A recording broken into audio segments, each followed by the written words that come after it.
Assalamualaikum warahmatullahi wabarakatuh. Bismillahirrahmanirrahim. Alhamdulillah. Alhamdulillah, summa alhamdulillah. Salatu wassalamu ala rasulillah, rasul wa ala alihi wa ashabihi wa atba'ihi wa mawalah. La hawla wa la quwata illa billah, amma ba'd. Masyarul muslimin wal muslimat rahimakumullah, yang terhormat Ketua dan Pengurus Yayasan Masjid Al-Kautsar, Bapak Ibu, keluarga besar Masjid Al-Kautsar, DKM Masjid Al-Kautsar yang dimuliakan dan dirahmati Allah Subhanahu wa Ta'ala. Mengawali kaji kita pada malam hari ini, marilah dengan seksama kita memanjatkan doa. Yang pertama, semoga Bapak Ibu yang hadir di Masjid Al-Kautsar malam ini, beserta keluarga di rumah, semoga selalu dalam perlindungan Allah Subhanahu wa Ta'ala. Diberi kesehatan, keimanan, ketakwaan, keberkahan, kemajuan lahir batin, dijauhkan dari wabah, diberikan oleh Allah bahagia dunia sampai akhirat. Bagi keluarga besar Al-Kautsar yang hari ini sedang sakit, kita doakan Allah angkat penyakitnya, Allah kembalikan kesehatannya, sehingga dapat dengan baik beribadah kembali sebagaimana sedia kala. Mengantarkan doa itu, marilah kita bacakan Ummul Quran, Al-Fatihah.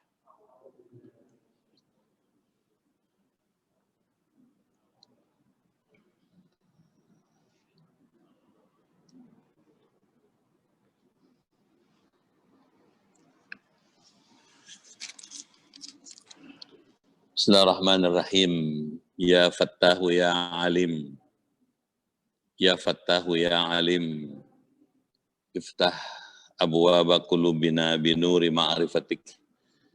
Wa akhrij alayna min zulumatil jahli wal wahmi illa nuril fahmi wal ilmi.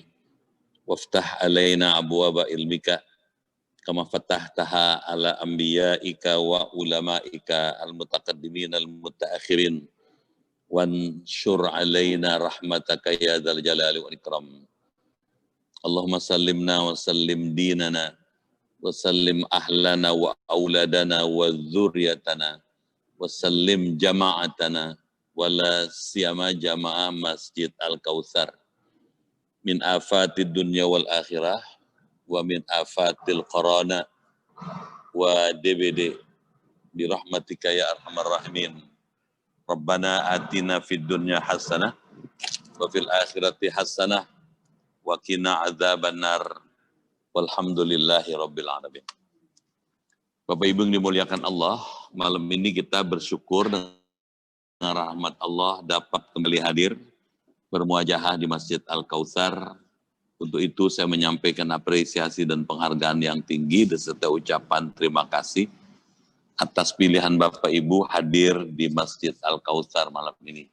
Saya doakan semua yang hadir beserta keluarga sehat, panjang umur, kuat iman, giat beribadah, banyak rezekinya, maju usahanya, hidupnya berkah, keluarganya sakinah, dan bisa meraih husnul khatimah. Bapak Ibu yang dimuliakan Allah, malam ini kita akan melanjutkan kajian ilmu fikih dari kitab Matan Takrib halaman 112. Hah? Oh, 114 ya? Ya. Waman syariba khamran. Baik. Kita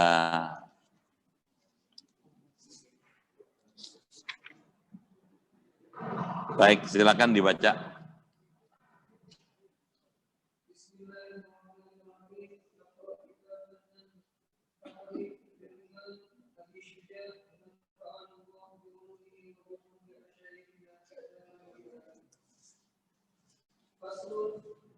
ومن شرب خمرا أو شرابا مسكرا يحد 40 ويجوز أن يبلغ به 80 على واحد عصير ويجب عليه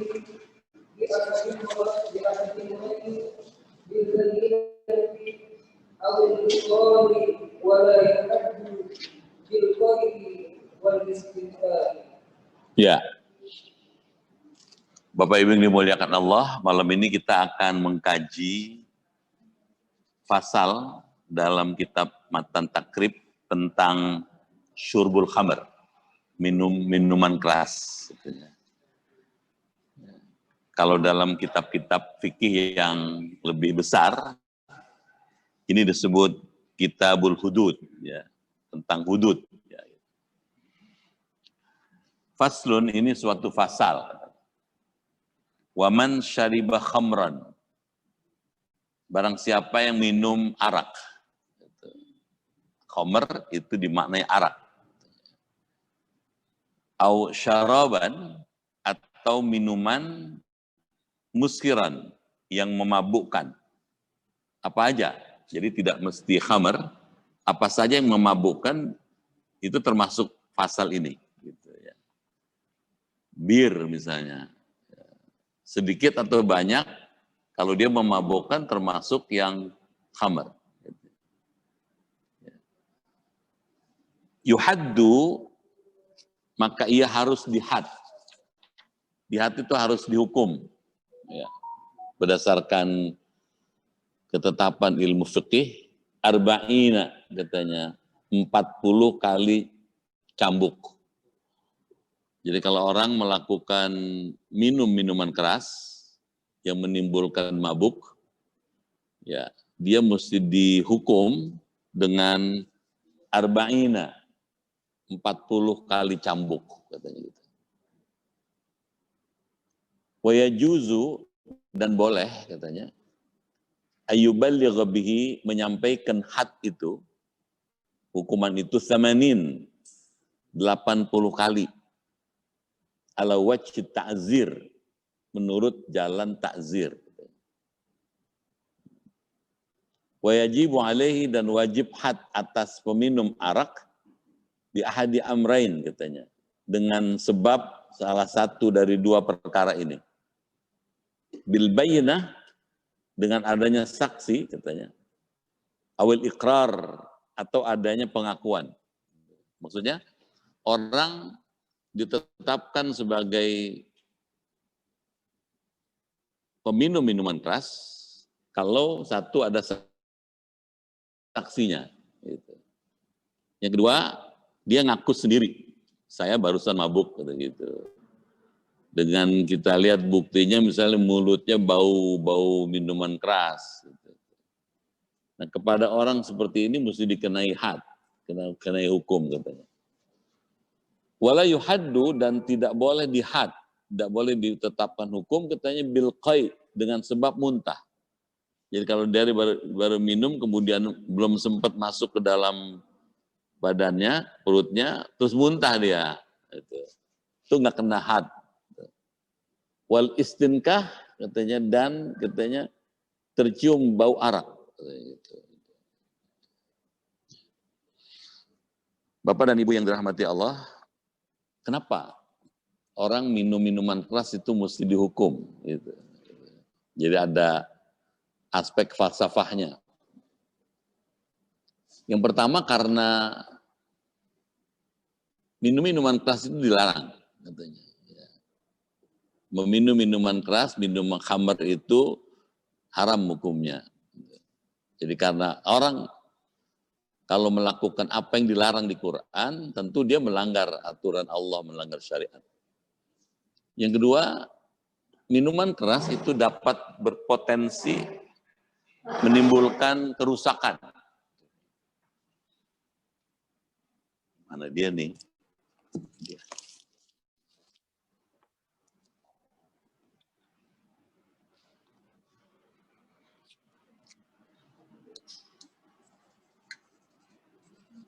Minuman keras. Syurbul khamr. Satu, dia merusak. Apa yang dirusak? Ya. Orang yang minum minuman keras dapat merusak jiwanya. Merusak kesehatan dirinya. Nggak ada contohnya orang yang senang mabok, rajin mabok, tambah sehat. Nggak ada tuh. Yang kedua, meminum minuman keras itu akan merusak harta. Harta jadi rusak. Gitu. Karena orang kalau sudah pernah mabuk, terus ketagihan. Pengen mabuk lagi. Mabuk lagi terus. Lama-lama uangnya dipakai buat mabuk terus. Gitu. Jadi merusak harta. Padahal harta itu penting buat kelangsungan hidup manusia. Yang ketiga, merusak keluarga. Keluarga juga jadi rusak. Karena dengan sebab orang mabuk, keluarganya tidak jadi harmonis. Gitu. Nggak ada keluarga yang aman, tidak ada keluarga yang rukun, dengan sebab suami atau anak atau istrinya suka mabuk. Nggak ada. Yang terjadi adalah ketidakharmonisan. Yang keempat, ya, kenapa dilarang minum minuman keras itu? Karena dampaknya terhadap masyarakat sangat besar. Gitu. Masyarakat jadi rusak. Gitu. Tetangga jadi khawatir. Kalau ada orang lagi mabuk, khawatir tetangganya. Jangan-jangan dia lempar batu kena mobil kita. Dia lempar api, rumah kita kebakar. Orang yang mabuk, gitu. Dan yang keempat, yang kelima, yang sudah pasti akan merusak akal. Akal manusia menjadi tidak berfungsi. Padahal yang membedakan manusia dengan hewan justru pada akalnya. Ketika akalnya itu tidak berfungsi, maka tidak lagi punya keunggulan sebagai manusia. Kalau pakai bahasa lain, sama aja dengan hewan. Gitu. Jadi merendahkan manusia. Gitu. Itu sebabnya dilarang. Gitu. Nah, kita lihat sekarang, kalau dilihat dari segi hukumannya, gitu, hukumannya itu dengan arba'in, 4 kali, 40 kali cambukan. Syaratnya ada saksi atau karena pengakuan. Jadi kalau ada saksi kan dia mabuk, ya, maka dengan sebab ada kesaksian itu, maka pihak yang berwenang bisa mengambil tindakan untuk menghukum orang ini. Ada saksi atau ada pengakuan. Kecuali, ada kecualinya nih. Kecuali kalau dia muntah. Kalau dia muntah. Ini begini, nggak usah ditaruh deh. Kalau dia muntah, udah nggak, jadi baru minum terus muntah gitu, nggak sempat mabuk, maka dia tidak dikenai had. Gitu. Jadi kalau kita lihat Tujuannya apa? Ya, tujuannya adalah tujuan untuk membangun kemaslahatan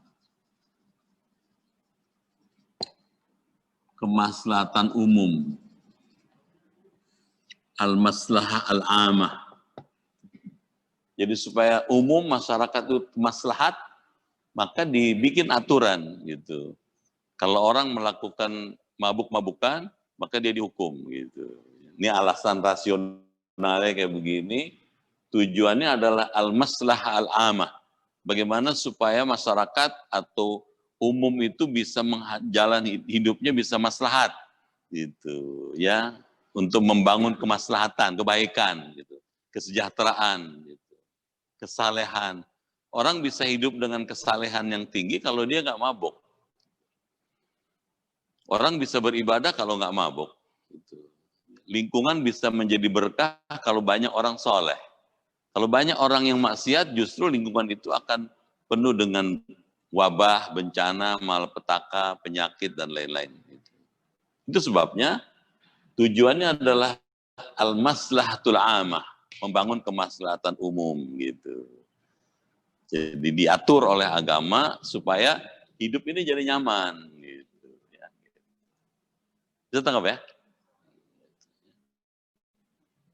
Kalau orang Barat bilang ya attract with the freedom.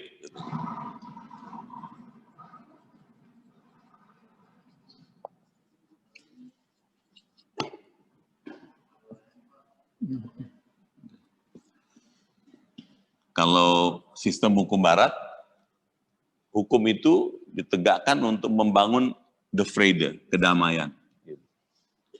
Kalau Islam, kemaslahatan. Bagaimana supaya hidup maslahat. Orang bisa membangun hidup dengan nyaman, orang bisa beramal soleh, orang bisa beribadah, orang bisa melakukan kegiatan dengan baik. Hidup rukun, guyub, saling menghormati. Nih gitu. Kalau Barat, ini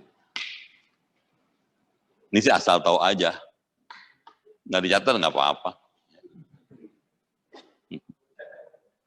Ya, jadi ada bandingan gitu. Ya, ada bandingan.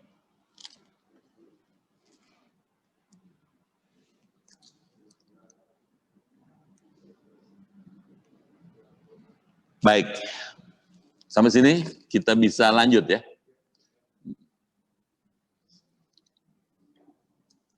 Silakan dibaca lagi.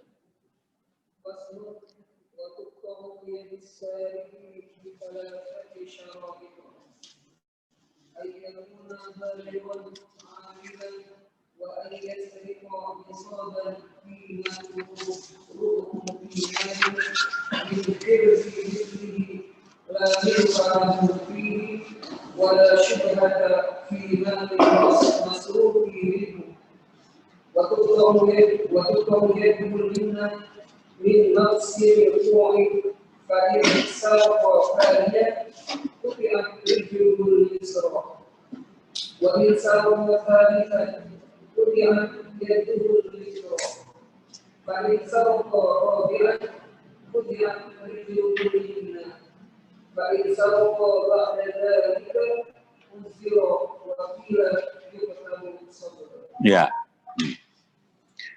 Faslun katanya, ini suatu fasal.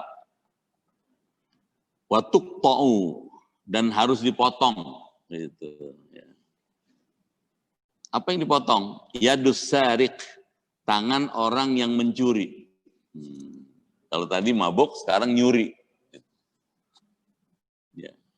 Kalau ada orang mencuri, kalau menurut hukum fikih, mesti dipotong tangannya. Tapi untuk sampai keputusan memotong tangan orang karena mencuri, bisalasati syara'id. Harus dipenuhi 3 syarat. Yang pertama, katanya, ayyakuna balighan. Harus ada pencuri itu orang yang sudah baligh.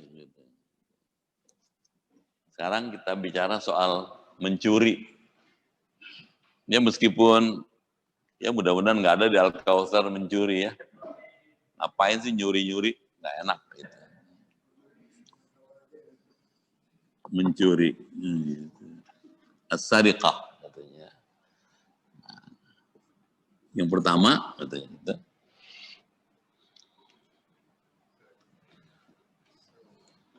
Wa tuqta'u yadus sariq bi thalathati syara'id.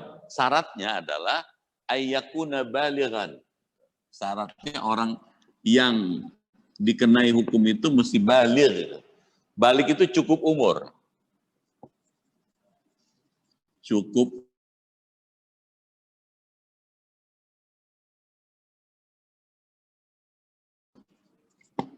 pertanyaannya cuma 10 tahun, 12 tahun gitu. Nah, dalam kitab-kitab fikih tidak disebutkan angkanya secara akurat, secara persis. Tapi digunakan tanda-tanda umum yang bersifat alamiah. Karena kalau umur tahun itu 11, 12, atau 13 itu bisa berubah-ubah tergantung tempatnya, ya, kotaknya gitu ya. Kalau budayanya sudah begitu maju, bisa jadi ya umur 10 tahun atau 9 tahun juga bisa disebut baligh ya. Gitu. Nah, umur tandanya dia baligh kalau laki-laki ihtilam, mimpi. Kalau sudah mimpi, ya, wonderful dream. Jadi bukan sembarang mimpi, ya, ada mimpi khusus. Kalau wanita, kalau perempuan, haid. Nah, kalau sudah terpenuhi ini, maka dia sudah disebut baligh. Kenapa? Orang kalau sudah baligh, baru ditetapkan hukum. Karena orang yang sudah baligh itu sudah mampu mempertanggungjawabkan perbuatannya. Dia sadar melakukan itu. Dia sudah harus bisa mempertanggungjawabkan. Karenanya, begitu orang sudah baligh, dia sudah taklif, sudah dibebani tanggung jawab untuk menjalankan syariat. Kalau dia laki-laki, sudah ihtilam, sudah mimpi, mesti sholat. Kalau nggak sholat, dosa. Kalau perempuan sudah haid, mesti puasa Ramadan. Gitu. Kalau nggak puasa Ramadan, dia dosa. Gitu. Itu baligh. Nah, orang baru ditetapkan dipotong tangannya kalau mencuri kalau dia sudah baligh. Jadi persoalan ada anak umur 5 tahun nyuri permen. Permen dijual di warung. Gitu. Gimana nih? Gitu. Dipotong nggak tangannya? Gitu. Jawabannya enggak. Kenapa enggak? Satu, anak itu belum baligh. Dia mengambil bukan karena kesadaran penuh, tapi karena ikut-ikutan atau karena lihat temennya atau kayak begitu. Kalau cuma permen ya dibayarin aja lah. Terus yang kedua katanya akilan. Orang yang mencuri dikenai hukum potong tangan ini, kalau dia sudah akilan, berakal katanya. Akil baligh. Ya, berakal. Berakal. Di situ nomornya sama, tapi kita bedain aja berakal. Berakal itu sudah tamyiz, sudah bisa membedakan ini baik, ini buruk, ini pantas, ini nggak pantas gitu. Ya. Artinya apa? Bukan orang gila, bukan orang gila.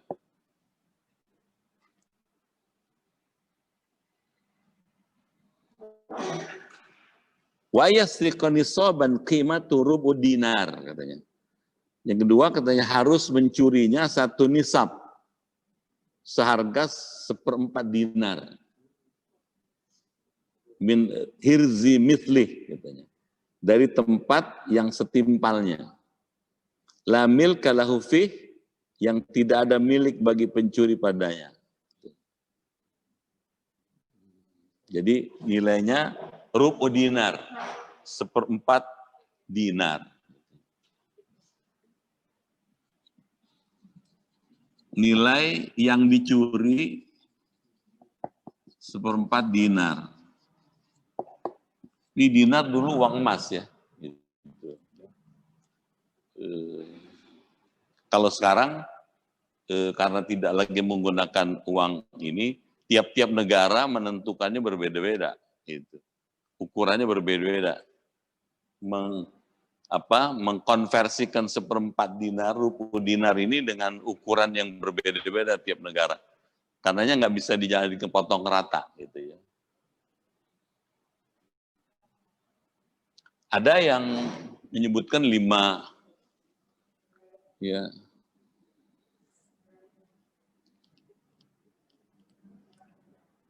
Dan barang yang dicuri itu bukan miliknya, pasti dong. Gitu, ya. Kalau miliknya nggak mencuri namanya. Wala syubhah. Dan tidak ada syubhat fi malil masruk pada harta yang dicuri. Syubhat itu samar, gitu. Jelas barang itu milik orang, dicuri, ini nyuri namanya. Kalau masih syubhat, kayaknya dulu pernah punya dia tuh gitu. Kayaknya sudah punya tetangganya gitu. Kalau masih samar-samar gitu, maka mesti diteliti lebih jelas, lebih efektif di pengadilan. Karena potong tangan itu bukan hukuman sederhana gitu ya. Hilang kesempatan dia menikmati hidup dengan tangan yang normal. Watuk tauyaduhu al-yumna, kalau dia mencuri yang pertama kali, maka yang dipotong tangan kanannya. Gitu. Jadi kalau dia mencuri pertama kali dengan ukuran seperti itu, yang dipotong sini nih. Dari mulai pergelangan sampai sini. Potong. Mimafsil ko katanya. Dipotong sendi pergelangan tangan. Di sini. Di sini dilepas. Sekali, pertama kali. Fa'in saroko thanian, maka jika ia mencuri kedua kalinya, udah nyuri, potong tangan, masih nyuri lagi. Bisa juga ya. Bisa juga. Jadi ada kleptomani apa namanya? Ya. Ada orang yang kalau nggak nyuri nggak seneng dia gitu. Jadi dia bahagia kalau bisa nyuri gitu. Seneng bisa nyolong gitu. Itu penyakit ternyata. Ya. Penyakit jiwaan. Kalau dia mencuri kedua kali katanya kutiat rijlul yusra.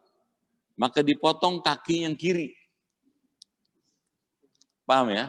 Kalau pertama ini kanan. Kedua kaki kiri dari pergelangannya ke bawah. Udah mulai susah hidupnya kalau begini. Tangan kanannya sudah hilang, tangan kaki kirinya sudah hilang. Fa in saraka tsalitsan, maka dia kalau jika mencuri lagi ketiga kalinya, mungkin juga nyuri lagi dia, udah tahu tangannya udah hilang, kakinya hilang. Nyuri lagi dia. Kutiat yadul yusra, maka dipotong tangan kirinya. Tadi sini, terus kaki kirinya, sekarang nyuri lagi ketiga kali, tangan kirinya dipotong. Habis dah. Fa'in saraka rabi'an, kalau masih nyolong juga, masih nyuri juga, gitu, dengan sejumlah syarat tadi katanya. Kutiat rijlul yumna, maka dipotong kaki kanannya. La haula wala quwata illa billah. Habis deh. Di sisi kiri kanan, habis sudah. Gimana makannya tuh? Susah itu. Fa'in saraka ba'da dzalik, kalau sudah 4 kali dia masih nyolong juga. Uzira, maka ditakzir. Ditakzir itu diasingkan dia. Makanya dulu Belanda tuh bikin Nusa Kambangan tuh buat takzir itu. Diasingkan dari keramaian gitu. Ya. Di luar Pulau Jawa. Kan dia di luar kan. Supaya apa? Supaya dia tidak lagi punya akses ke masyarakat. Tapi ada pendapat wakila yuqtalu sabran. Dan dikatakan ia harus dibunuh dengan ditahan di penjara seumur hidup. Gitu. Jadi ada yang berpendapat bahwa orang kayak begini Hukum aja seumur hidup sampai meninggal di penjara. Na'udzubillah min dzalik. Bapak Ibu yang dimuliakan Allah,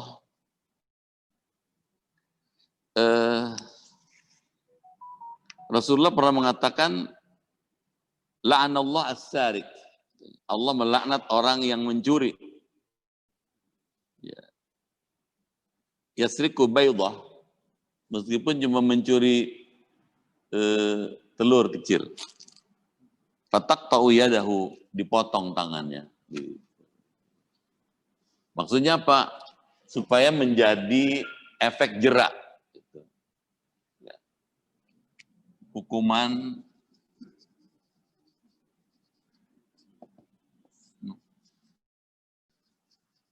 potong tangan. Tujuannya apa? Menimbulkan efek jerak. Gitu. Supaya orang saya nggak kepengen kayak dia gitu. Cukup dia aja. Gitu. Deterrent effect namanya, ya. Supaya orang jera. Gitu. Karena orang jera maka nggak mau melakukan perbuatan itu. Tujuannya itu sebetulnya. Kalau sudah ada contoh masih orang mencuri juga, orang itu memang pantas untuk dihukum. Cukup orang itu saja. Gitu. Kelihatannya kalau dilihat secara ini kan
min dzalik itu. Jadi bukan sekedar kejam amat sih potong tangan, bukan sekedar ini.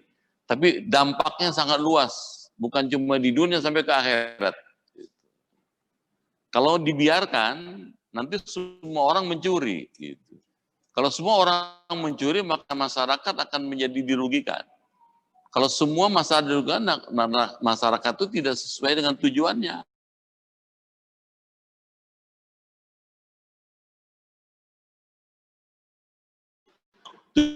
Tujuannya apa? Membangun masyarakat yang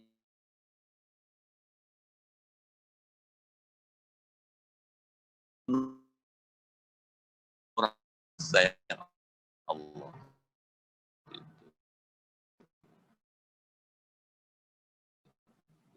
Jadi itu sebabnya terus jadi persoalan. Kenapa kok ada orang Islam tapi nyuri gitu? Nah, itu persoalannya. Gitu. Orang Islam belum tentu iman. Muslim belum tentu mukmin. Kalau muslim itu hanya sekedar dia menjalankan sholat, gitu. Tapi belum tentu iman. Oleh karena itu, iman itu akan membimbing orang untuk jujur, gitu. Lurus, benar, gitu. Tidak mencuri, tidak berbuat yang menimbulkan kerusakan. Kenapa? Iman itu akan mendorong orang untuk itu. Ini ya, iman ini akan menghasilkan sikap muraqabah. Ini bukan kajian fikih tapi ada kaitannya gitu. Muraqabah itu kesadaran bahwa Allah itu punya 3 sifat utama. Maha melihat,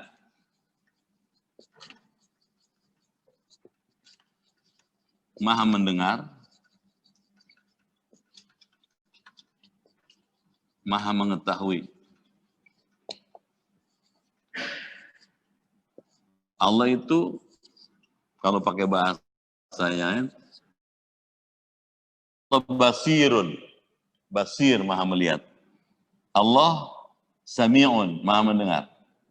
Allah alimun. Nah, ketiga sifat-sifat utama ini membuat orang jadi muraqabah. Kalau orang muraqabah, ini, dia merasa dirinya diawasi Allah, gitu. Kalau merasa diawasi oleh Allah, dia akan jujur, gitu.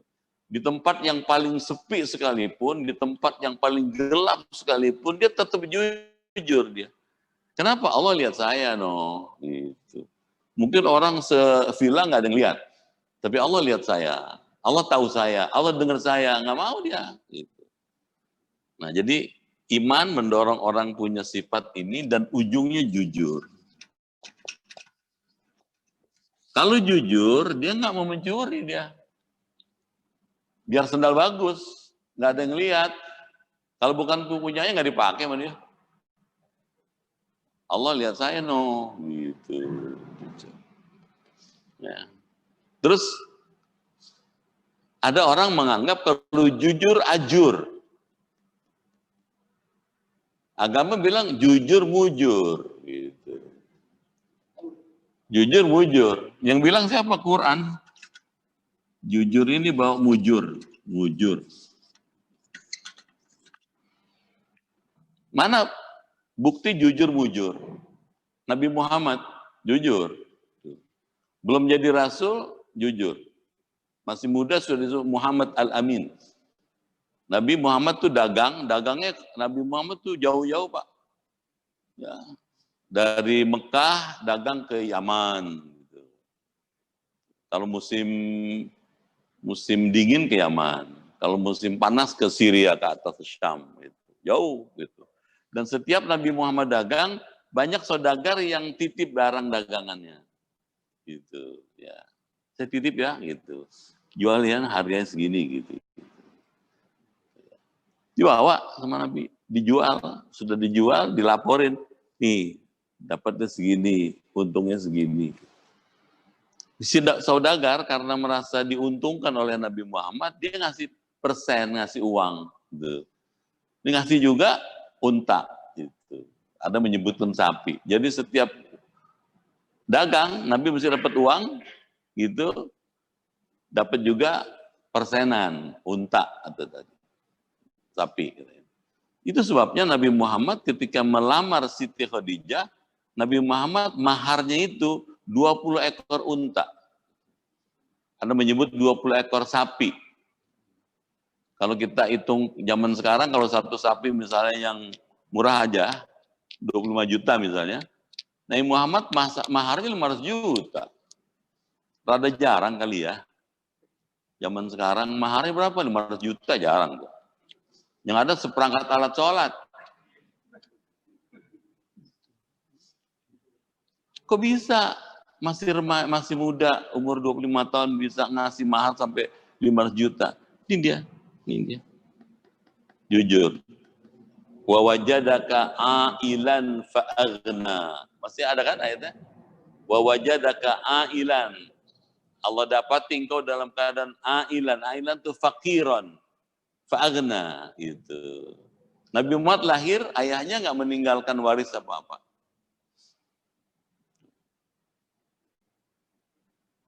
Diasuh oleh ibunda beliau pada usia 4 tahun, ibundanya wafat.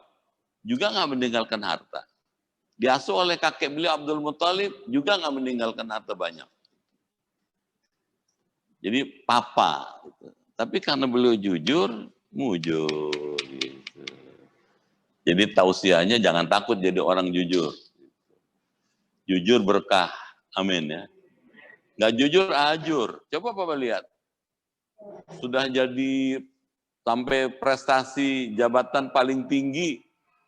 Dari awal di Uber kepengen sampai ke situ. Sampai di sini masuk KPK.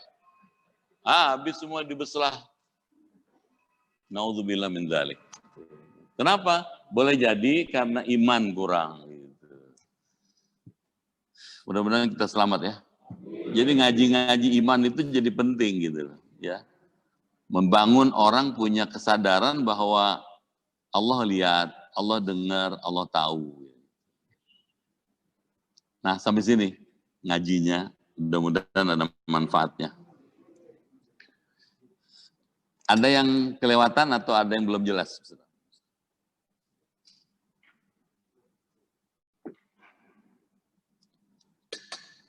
Ya.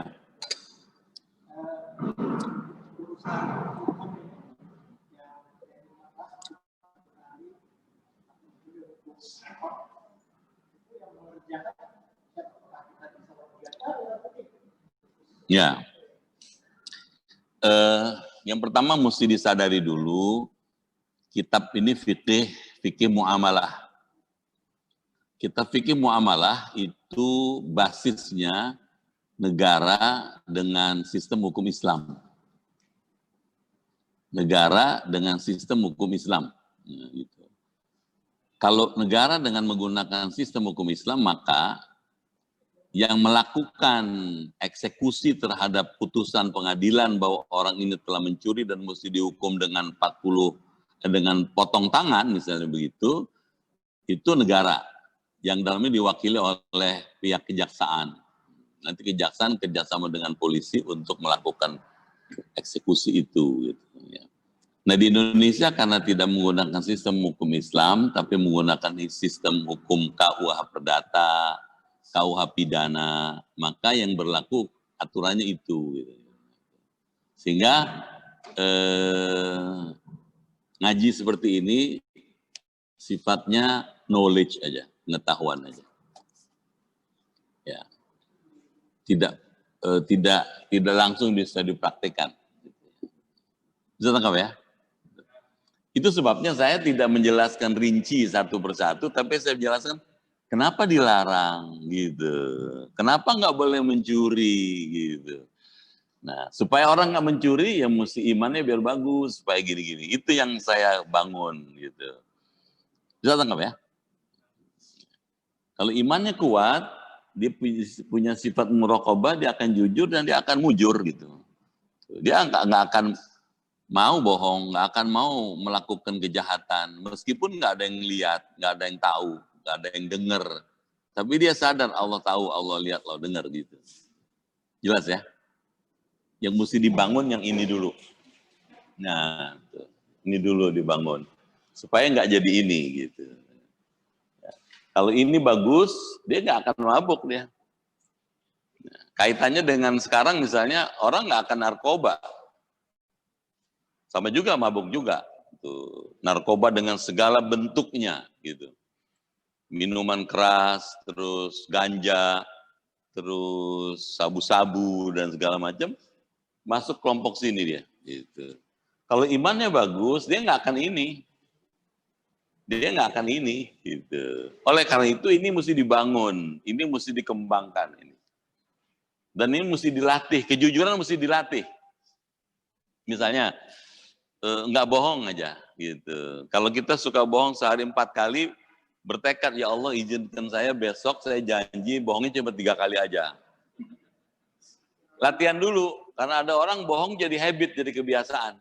Kalau nggak bohong nggak nyaman dia. Gitu. Kalau sudah bisa 3 kali, ya Allah izinkan saya besok cuma 2 kali aja. Lusa sekali, nanti hari berikutnya 0. Gitu. Ya, 0 bohong. Gitu. Kalau sudah nggak bohong, sudah mulai mapan dia, sudah mulai ujungnya kemari dia. Gitu. Ya. Mencuri, merampok, korupsi itu kaitannya dengan kejujuran. Gitu. Ketika orang jujur, dia tidak akan mencuri. Gitu. Di Amerika Serikat itu perusahaan-perusahaan besar itu kalau mau merekrut pegawai, itu yang nomor 1 dilihat bukan IPK-nya, bukan indeks prestasi kumulatif, bukan, tapi lihat honesty, jujur enggak. Orang pintar banyak kata orang Amerika, tapi yang jujur langka.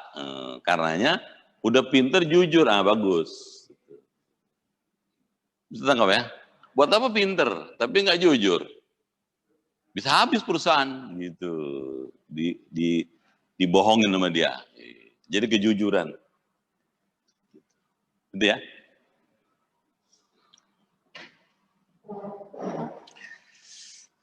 Masih ada? Kalau nggak ada kita tutup. Saya 2-3 hari ini penuh dengan acara. Besok lagi. Nanti setelah ini ada Qut'u Thariq, begal. Bagaimana hukumnya begal? Mungkin nggak sekarang kali ya.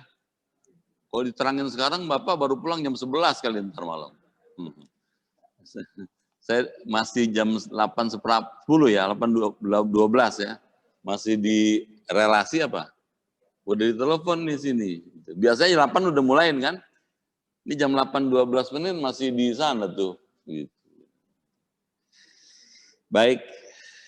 Terus apa kaitan dengan majelis ilmu kita? Majelis ilmu punya peran membangun kejujuran.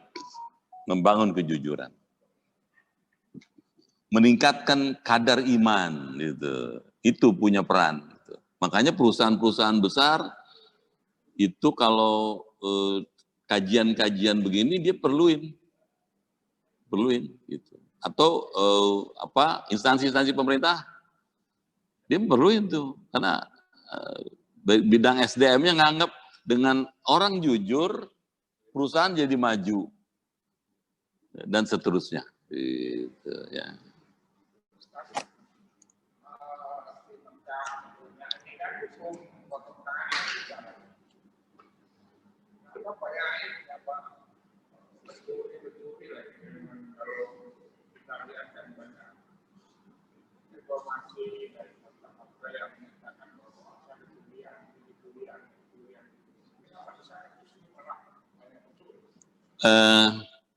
Mesti diteliti dulu informasi itu benar nggak gitu ya.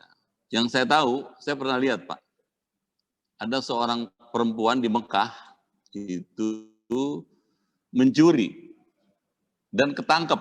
Nangisnya kayak apa dia? Dibawa sama syurtoh, sama polisi, itu dimasukkan ke dalam mobil ada kerangkengnya, nangis dia, teriak-teriak minta tolong, ampunan gitu. Jadi kenapa? Karena dia tahu saya mau dipotong di tangan saya gitu. Jadi kalau ada informasi dari jemaah haji bahwa dia kehilangan atau apa, misal begitu, mesti diteliti dulu apakah kehilangan karena dicuri orang gitu. Bisa jadi yang curi orang yang dekat atau gitu, atau sebab lain gitu. Teman-teman yang ada di sana tuh mengatakan bahwa tingkat kejahatan di sana relatif bisa ditekan. Kenapa? Karena hukumnya berat. Gitu. Potong tangan, dipanjung gitu. Mereka ngerti Pak. Gitu, ya. Misalnya Bapak lihat contohnya, paling mulut doang, teriak gitu. Tapi tangannya nggak jalan. Tuh. Kalau kita orangnya diem, tangannya jalan. Gitu. Karena dia tahu risiko dari kalau dia mukul orang terus mati, gitu. Ya mesti dihukum mati lagi dia, gitu. Makanya dia takut dia, gitu.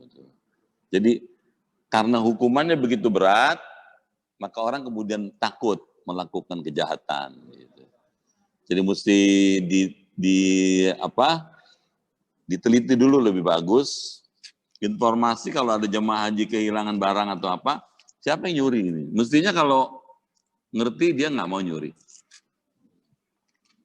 Gitu ya. Mudah-mudahan selamatlah kita. Yang paling enak jangan nyuri gitu ya. Ngapain nyuri barang orang gitu.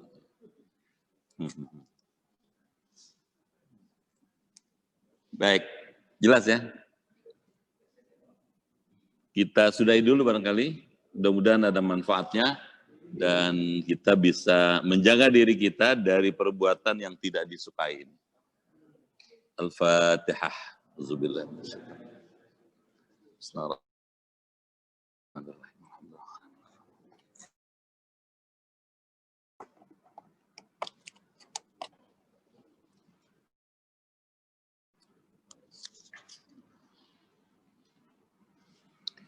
Bismillahirrahmanirrahim. Allahumma bihaqqil Qur'an wa bi kalamikal qadim wa bi Muhammadin khatamin nabiyyin wa bi haqqi ummil Qur'an alimnal Qur'an wa faqihna fid din wa alimna ta'wil wahdina ila sawa'is sabil.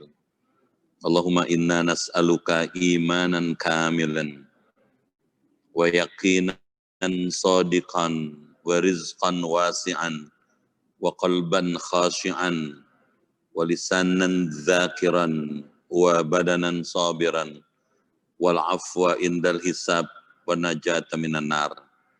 Allahumma khtim lana bi husnil khatimah wa la takhtim alaina bisu'il khatimah. Rabbana atina fid dunya hasanah wa fil akhirati hasanah wa qina adzaban nar. Walhamdulillahi rabbil alamin. Sekian, lebih kurang mohon maaf, terima kasih. Sampai jumpa lagi. Assalamualaikum warahmatullahi wabarakatuh.